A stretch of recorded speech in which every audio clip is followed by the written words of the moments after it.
ভারতের মানচিত্রের সবচেয়ে দুর্বল জায়গা কোনটা? সবাই বলবে ২২ কিলোমিটার চওড়া শিলিগুড়ি করিডোর বা চিকেন স্নেক। কিন্তু চীনের নতুন চাল এই হিসাবটাই বদলে দিয়েছে।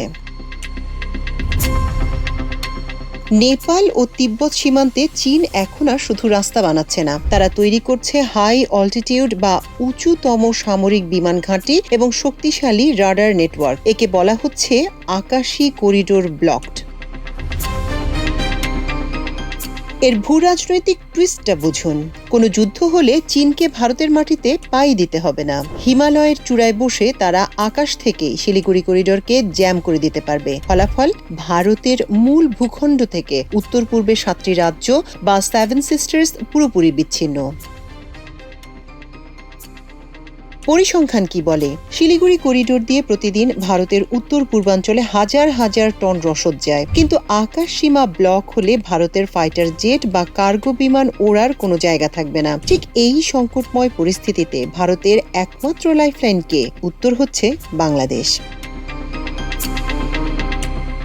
যদি চীন শিলিগুড়ি করিডোরের ওপর থেকে লক করে দেয়, তবে ভারতের ফাইটার জেট এবং সামরিক কার্গো বিমানগুলোকে বাধ্য হয়ে বাংলাদেশের আকাশসীমা ব্যবহার করতে হবে। আসাম বা ত্রিপুরায় পৌঁছানোর জন্য ঢাকাই হবে দিল্লির একমাত্র ট্রাম্প কার্ড। শিলিগুড়ির বিকল্প হিসেবে বাংলাদেশের আকাশ ভারতের জন্য বাঁচা মরার প্রশ্ন হয়ে দাঁড়াবে।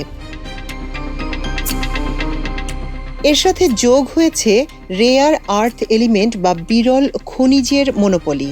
আধুনিক ফাইটার জেট, রাডার আর মিসাইল বানাতে এই খনিজ অপরিহার্য, যার ৭০% বেশি নিয়ন্ত্রণ করে চীন। একদিকে খনিজের অভাব, অন্যদিকে আকাশী ব্লকেড। ভারত এক চরম কৌশলগত ফাঁদে।